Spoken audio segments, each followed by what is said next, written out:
yang mengaku orang Islam dan mengaku beriman kepada Allah Subhanahu wa taala mendapat perintah dari Allah agar masuk ke dalam Islam secara menyeluruh. Di dalam Al-Quran, di dalam hadis, di dalam syariat Islam, itu semua diatur oleh Allah Subhanahu wa taala. Apabila ada di antara umat manusia, terutama orang Islam, yang melanggar, menghilangkan nyawa saudaranya tanpa sebab, mengambil yang bukan haknya tanpa sesuai syariat, melakukan hubungan yang tidak diawali, tidak diikat dengan akad nikah alias perzinahan, ada aturan mainnya di dalam agama Islam yang kita sebut dengan fikih jinayah. Assalamualaikum warahmatullahi wabarakatuh. Bapak, ibu, abang, kakak, adik, jamaah dimanapun berada, Pesantren Nurul Azhar 2 sekarang sedang pembuatan pagar. Mudah-mudahan berjalan lancar. Tanah wakaf sama seperti Nurul Azhar 1. Mari kita selesaikan supaya anak-anak penghafal Quran bisa mulai belajar di 2024. Dan mengalirlah hendaknya pahalanya untuk almarhumah ibu, almarhum ayah kita. Kita doakan, kita hadiahkan. Ini 2-3 sak semen, batu bata, kerikil, dibangunkan ke pagar, dibangunkan ke kelas, ke asrama, mengalir pahalanya. Hadiahkan untuk mereka. Anaknya dapat, orang tua pun dapat. Melalui BSI Bank Syariah Indonesia, nomornya 147 66666666. Mudah ngingatnya, 147 666666. Atau Bank Riau Kepri Syariah 820 11 66666. Sekali lagi 820 11 66666 atas nama Yayasan Tabung Wakaf Umat. Jangan lupa sertakan kode transfer di akhir 01, di akhir nominal transfer. Contoh 100.000 misalnya 100 001. Barakallahu fikum. Wassalamualaikum warahmatullahi wabarakatuh.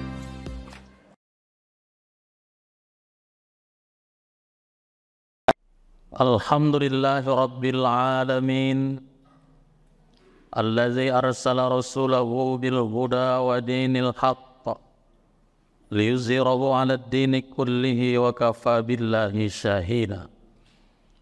Asyhadu an la ilaha illallah wahdahu la syarika lah, wa asyhadu anna Muhammadan 'abduhu wa rasuluhu la nabiyya ba'dahu. Allahumma salli wa sallim ala Sayyidina Muhammad wa ala alihi wa ashabihi ajma'in. Usikum min nafsi bi taqwallah faqad fazal muttaqun. Qala Allah Ta'ala fil Qur'anil Karim, a'udzu billahi minasy syaithanir rajim. Ya ayyuhallazina amanu taqullaha haqqa tuqatih wa la tamutunna illa wa antum muslimun. Wa qala aidan fi ayatil ukhra, ya ayyuhallazina amanu dukhulu fis silmi kaffah wa la tattabi'u khutuwatis syaitan innahu lakum aduwwum mubin. Shadaqallahul azim. Ma'asyiral muslimin, jemaah Jumat yang dimuliakan Allah, pertama sekali kita bersyukur dengan mengucapkan alhamdulillahi rabbil alamin. Pada siang hari ini, hari Jumat, Sayyidul Ayyam, penghulu dari segala hari, kita masih diberikan kesempatan, kesehatan oleh Allah Subhanahu wa ta'ala untuk menjalankan kewajiban kita sebagai muslim yang baligh berakal, melaksanakan kewajiban salat fardu Jumat secara berjamaah di rumah Allah yang kita muliakan ini. Segala nikmat karunia yang telah diberikan oleh Allah Subhanahu wa ta'ala tak cukup kita syukuri dengan lisan saja, dengan mengucapkan alhamdulillahi rabbil alamin, tapi mesti kita wujudkan rasa syukur dan terima kasih kita kepada Allah dengan perbuatan, yakni dengan menjalankan apa yang diperintahkan oleh Allah Subhanahu wa ta'ala dan meninggalkan yang dilarang oleh Allah Subhanahu wa ta'ala. Salawat teriring salam kita hadiahkan kepada junjungan kita Nabi besar Muhammad sallallahu alaihi wasallam. Allahumma salli ala Sayyidina Muhammad wa ala ali Sayyidina Muhammad Assalamu alayka ya Rasulullah. Kaum muslimin jemaah Jumat yang dimuliakan Allah Subhanahu wa taala. Ayat yang dibacakan di awal khutbah tadi terdapat dalam surat yang kedua, surat Al-Baqarah ayat 208. Allah Subhanahu wa taala berfirman, ya ayyuhallazina amanu, hai orang-orang yang beriman, udkhulu fis-silmi kaffah, masuklah ke dalam Islam secara menyeluruh, secara sempurna, secara kafah. Ini menunjukkan bahwa kita yang mengaku orang Islam dan mengaku beriman kepada Allah Subhanahu wa taala mendapat perintah dari Allah agar masuk ke dalam Islam secara menyeluruh. Tak ada agama lain yang mengatur tata cara masuk ke dalam masjid sampai masuk ke dalam WC. Hanya agama Islam yang mengatur langkah kaki berikut dengan doa yang mesti dibaca ketika masuk keluar masjid sampai masuk dan keluar kamar mandi. Hanya agama Islam yang mengatur bagaimana tata cara berumah tangga. Hari ini ada orang yang tinggal bersama laki-laki dan perempuan, kemudian dia melakukan hubungan intim, kemudian hamil, lahir anak. Di sebelahnya ada orang Islam yang beriman, dia mengikuti aturan-aturan syariat yang diturunkan kepada Nabi Muhammad SAW. Sebelum hidup bersama satu rumah, sebelum dia melakukan hubungan intim, dia melakukan proses ijab dan qabul yang diikat dengan akad nikah. Kemudian hamil, mengandung, punya anak, sama-sama punya anak, sama-sama diberikan nikmat oleh Allah Subhanahu wa taala atas rasa kasih sayang Allah Subhanahu wa taala. Tapi statusnya di mata Allah berbeda. Apa yang membuat mereka berbeda? Yang membuat berbeda itu adalah syariat, aturan Allah Subhanahu wa ta'ala.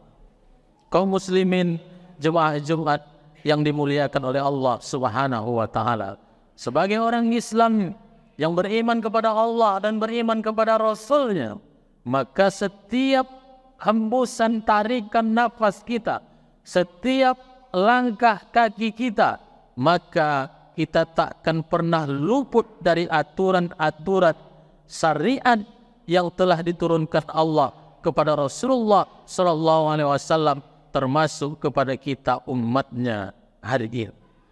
Maka apapun pekerjaan kita, apapun profesi kita, apapun yang akan kita lakukan, baik itu urusan kita kepada Allah, hablum minallah, terlebih-lebih lagi urusan kita kepada sesama manusia, hablum minan nas, maka mesti dipastikan itu sesuai dengan tuntunan yang dibawa oleh Rasulullah sallallahu alaihi wasallam. Al-Quran diturunkan oleh Allah Subhanahu wa taala kepada Nabi Muhammad sallallahu alaihi wasallam menjadi petunjuk bagi kita umatnya untuk menjalankan hidup dan kehidupan kita di dunia ini. Al-Quran menjadi sumber hukum utama dan yang pertama setelah hadis Rasulullah sallallahu alaihi wasallam untuk kita ikuti dalam semua aspek kehidupan kita. Ketika kita berurusan tentang salat, hablum minallah, maka tak boleh kita membuat gerakan dan bacaan sendiri. Salat yang diterima, ibadah yang diterima oleh Allah Subhanahu wa taala, syaratnya dua. Yang pertama, mesti benar caranya sesuai yang diajarkan oleh Rasulullah sallallahu alaihi wasallam. Yang kedua, ketika mengerjakannya kita mesti ikhlas semata-mata karena Allah. Barulah ibadah salat kita dan ibadah-ibadah kita yang lain diterima oleh Allah Subhanahu wa taala. Maka dalam hal urusan ibadah, setelah para ulama terdahulu mengerahkan seluruh kemampuan yang dia miliki, maka keluarlah yang namanya hukum fikih dari Al-Quran, dari sumber-sumber sabda Rasulullah Sallallahu Alaihi Wasallam, dipahami oleh para ulama, oleh para fuqaha, maka keluarlah hukum-hukum yang kita kenal dengan istilah fikih. Urusan salat, urusan puasa, urusan membayar zakat, melaksanakan haji, maka itu adalah urusan ibadah kita kepada Allah. Sudah dirangkum, sudah dibukukan oleh para ulama. Kita tinggal belajar yang disebut dengan fikih ibadah. Tapi hidup kita 24 jam dalam satu hari, tidak seluruhnya kita isi dengan sholat, tidak seluruhnya kita isi dengan puasa, tidak setiap waktu kita isi dengan ibadah kepada Allah Subhanahu wa Ta'ala saja, tapi lebih banyak waktu yang diberikan oleh Allah Subhanahu wa Ta'ala untuk kita berinteraksi dengan sesama manusia dan dengan makhluk-makhluk Allah yang lain yang ada di atas permukaan bumi ini. Bagaimana cara kita berinteraksi dengan sesama manusia? Apa saja bentuk interaksi kita? Kalau urusan kita, urusannya adalah jual beli, pinjam peminjam, gadai menggadai, utang piutang, ini adalah urusan ekonomi. Maka dalam Islam ada aturan, ada syariat, ada fikih yang mengaturnya, yang dalam bahasa fikih disebut dengan fikih muamalah. Aturan-aturan yang mengatur bagaimana tata cara kita berjual beli. Islam mengatur bahwa ahallallahu al-bai'a wa harramar riba. Allah halalkan jual beli, tapi Allah haramkan riba. Kenapa Allah gandengkan antara kehalalan jual beli dengan keharaman riba? Karena beda antara jual beli dengan riba ini amatlah tipis. Sehingga banyak yang rancu hari ini, orang menganggap itu jual beli, dia sangka halal, ternyata riba, dan jelas-jelas bahwa riba itu diharamkan oleh Allah Subhanahu wa Ta'ala. Ayat tentang hutang piutang adalah ayat terpanjang di dalam Al-Quran. Ayat terpanjang tidak berbicara tentang salat. Ayat yang panjang tak berbicara tentang puasa, zakat, haji. Tapi ayat terpanjang dalam Al-Quran terdapat dalam surat Al-Baqarah ayat 282. Panjangnya satu halaman. Itu berbicara tentang apa? Tentang hutang piutang. Tentang hubungan antara manusia satu dengan manusia yang lainnya. Tentang muamalah, interaksi sosial, diatur dalam Al-Quran, diatur dalam agama kita. Kita menyebutnya fikih muamalah. Ibadah sudah diatur. Hubungan antara sesama manusia sudah diatur. Ada lagi aturan-aturan untuk menegakkan hukum ketika manusia, umat Islam melakukan pelanggaran-pelanggaran. Orang Islam tak boleh menghilangkan nyawa saudaranya tanpa sebab. Orang Islam tak boleh mengambil hak orang lain tanpa alasan yang dibenarkan oleh syar'i. Orang Islam tak boleh melakukan hubungan suami istri antara laki-laki dan perempuan tanpa diikat dengan akad nikah yang kita kenal dengan perzinahan. Di dalam Al-Quran, di dalam hadis, di dalam syariat Islam, itu semua diatur oleh Allah Subhanahu wa Ta'ala. Apabila ada di antara umat manusia, terutama orang Islam yang melanggar, menghilangkan nyawa saudaranya tanpa sebab, mengambil yang bukan haknya tanpa sesuai syariat, melakukan hubungan yang tidak diawali, tidak diikat dengan akad nikah alias perzinahan, ada aturan mainnya di dalam agama Islam yang kita sebut dengan fikih jinayah. Orang ketika melakukan ibadah dituntun, ditunjukkan bagaimana tata cara beribadahnya. Tapi ketika ada orang yang melanggar, maka Allah juga telah tetapkan hukumnya. Demi apa? Demi keadilan kepada orang-orang yang sudah terzalim. Apa kata Allah Subhanahu wa Ta'ala terhadap orang yang mencuri? As-sariqu wasariqatu faqtahu aydiyahuma. Orang yang mencuri, baik dia laki-laki ataupun perempuan, maka hukumannya adalah potong tangan kedua. Allah menetapkan hukum tak mungkin salah. Allah menetapkan hukum tak mungkin tak adil. Pasti akan memberikan keadilan baik kepada pelaku pencuri ataupun kepada korban yang harta bendanya hilang karena diambil oleh seorang pencuri. Az-zaniyantu waz-zani fajlidu kulla wahidin minhuma mi'ata jaldah. Pezina perempuan, pezina laki-laki, fajlidu kulla wahidin minhuma mi'ata jaldah. Hukumannya apa kata Allah Subhanahu wa taala? Zinitlah, campurlah keduanya sebanyak 100 kali campurkan. Ini khusus untuk orang yang belum pernah menikah atau sedang lajang. Maka hukuman ketika dia berzina adalah dicambuk 100 kali. Adapun kepada orang yang muhsan, yang sudah memiliki keluarga atau pernah menikah, kemudian melakukan perzinahan, maka hukumannya adalah dirajam sampai mati. Sekilas hukum-hukum syariat yang telah ditetapkan Allah ini sadis, terlihat kejam, tapi inilah sesungguhnya keadilan yang diberikan oleh Allah Subhanahu wa taala.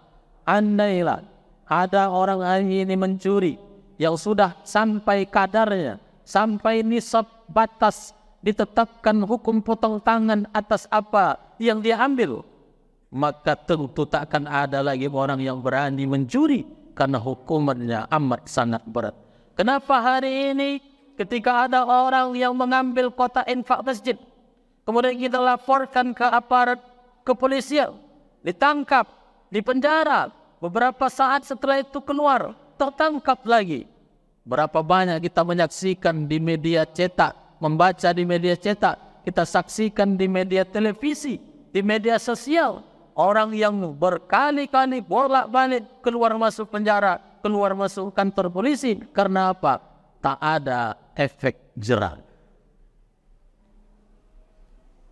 Maka untuk menegangkan aturan-aturan Allah ini, hari ini kita bisa melaksanakan ibadah solat, puasa, haji, berzakat dengan leluasa. Karena apa? Karena kita tinggal di negara Kesatuan Republik Indonesia yang mendukung agama, yang mendukung pemeluk agama untuk menjalankan syariatnya masing-masing. Dan kebetulan kita di Kota Pekanbaru tinggal di daerah yang mayoritas muslim. Tapi andai kata kita ditakdirkan Allah Subhanahu wa taala tinggal di tempat-tempat yang kita di situ umat Islamnya minoritas, tak perlu kita jauh menengok ke luar negeri.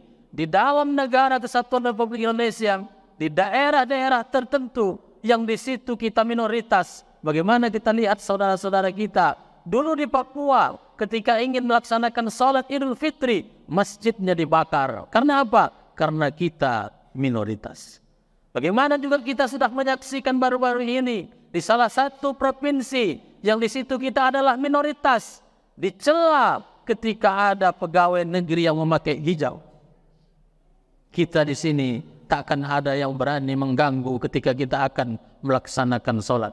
Tak akan ada yang mengganggu ketika kita melaksanakan puasa. Karena apa? Karena kita mayoritas. Ma'asyiral muslimin, jemaah Jumat yang dimuliakan oleh Allah Subhanahu wa taala. Rasulullah sallallahu alaihi wasallam dulu ketika beliau diutus oleh Allah Subhanahu wa taala menjadi seorang rasul di kota Makkah, beliau dengan para pengikutnya tak dapat leluasa menjalankan ibadah kepada Allah Subhanahu wa taala. Beliau tak dapat bisa melaksanakan membaca Al-Quran dengan suara yang lantang. Beliau tak dapat melaksanakan ibadah salat dan ibadah-ibadah lainnya yang dituntut oleh Allah Subhanahu wa taala. Apa yang menyebabkan beliau tak dapat leluasa, tak bebas melaksanakan itu semua? Karena di kota Mekah yang berkuasa bukan Rasulullah sallallahu alaihi wasallam. Di kota Mekah ketika itu yang berkuasa adalah kafir Quraisy. Maka tak leluasa. Karena apa? karena kekuasaan ada pada tangan orang lain. Maka ketika itu Rasulullah sallallahu alaihi wasallam dan para sahabat diperintahkan oleh Allah Subhanahu wa taala untuk hijrah, berpindah tempat dari kota Mekah ke kota Madinah. Di Madinah tidak mayoritas muslim, tetapi orangnya lembut, orangnya terbuka menerima Rasulullah dan rombongan di kota Madinah, bahkan mengangkat Rasulullah sallallahu alaihi wasallam sebagai pemimpin kota Madinah yang diserahkan oleh saudara-saudara kita dari kaum Ansor yang ada di kota Madinah. Setelah Rasulullah sallallahu alaihi wasallam memiliki kekuasaan di tangannya, ketika Rasulullah sallallahu alaihi wasallam menjadi pemimpin di tengah-tengah umatnya, barulah Islam leluasa untuk disebarluaskan. Barulah ibadah dapat ditegakkan dengan aman dan nyaman. Barulah membaca Al-Quran dapat dilakukan dengan suara yang keras dan terang-terangan. Apa yang menyebabkan semua ini bisa terjadi adalah kekuasaan. Tadi kita berbicara tentang ibadah, namanya fikih ibadah. Ketika kita berbicara antara interaksi sosial antara sesama manusia, namanya fikih muamalah. Ketika ada umat Islam yang melanggar, membunuh, berzina, mencuri, maka juga ada hukumannya, namanya fikih jenayah. Bagaimana urusan persoalan dengan memilih pemimpin? Di dalam Islam juga diatur, namanya fikih siasat.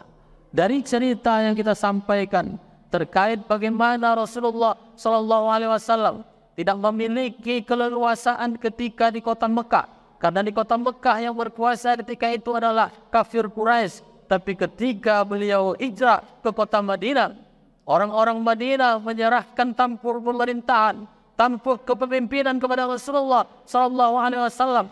Dengan kita berkuasa, maka kita dapat menjalankan ajaran agama Islam ini secara sempurna.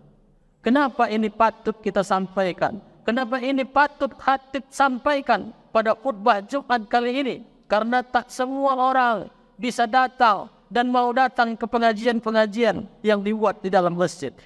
Tak semua orang yang mau memenuhi undangan ketika diberikan tahlim pengetahuan tentang politik di dalam Islam.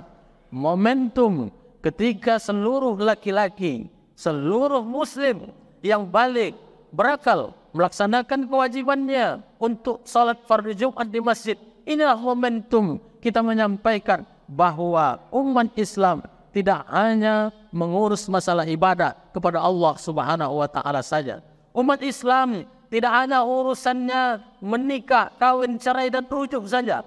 Umat Islam bukan hanya mengurus masalah warisan saja. Umat Islam bukan hanya mengurus perkara jual beli, muamalah saja. Umat Islam bukan hanya mengurus masalah hukuman bagi orang-orang yang melanggar saja. Tapi Islam juga menuntut kita selaku pemeluknya untuk bijak di dalam menentukan siapa yang akan memimpin kita selaku umat Islam.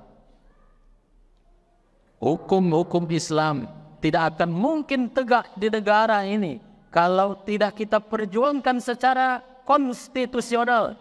Kita tidak ingin melakukan menegakkan syariat Islam dengan cara yang inkonstitusional, yang melawan aturan, yang melawan undang-undang. Tidak, kita ingin konstitusional. Lewat apa? Lewat perwakilan rakyat yang kita pilih tanggal 14 Februari 2014 yang akan datang.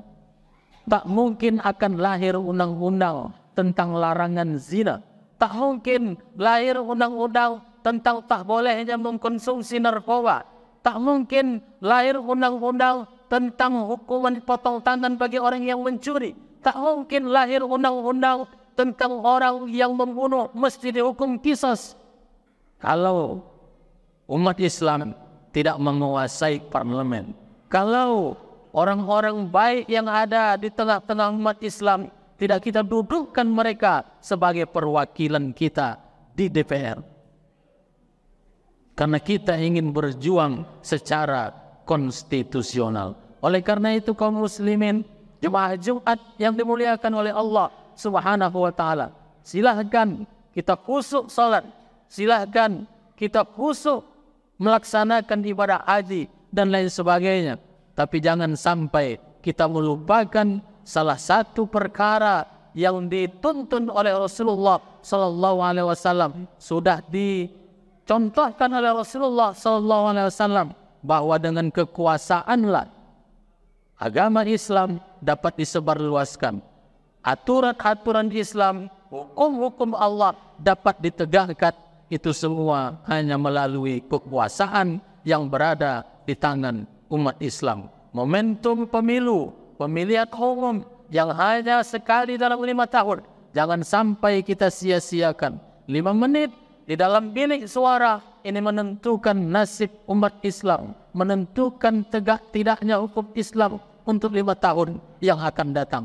Khatib bukan jurkam, khatib bukan anggota partai, dan bukan pula caleg yang akan mengarahkan suara saudara-saudara kaum muslimin yang hadir pada hari ini untuk partai tertentu, untuk calon tertentu, tidak. Tapi khatib mengajak kita semua agar cerdas dalam memilih siapa orang yang kira-kira pantas dan layak untuk menjadi wakil kita, untuk menjadi pemimpin kita yang dapat membawa kita memeluk agama Islam secara kafah, secara sempurna, dengan nyaman dan aman tanpa gangguan, karena sudah ditopang oleh undang-undang, oleh peraturan, oleh regulasi yang ada secara konstitusional. Mudah-mudahan khutbah yang singkat ini dapat menggugah kita semua bahwa berislam tidak hanya urusannya masuk keluar masjid, masuk keluar kantor TUA, urusan menikah, tapi seluruh aspek kehidupan kita telah diatur oleh syariat Allah Subhanahu wa ta'ala. Fa'tabiru ya ulil absar la'allakum turhamun.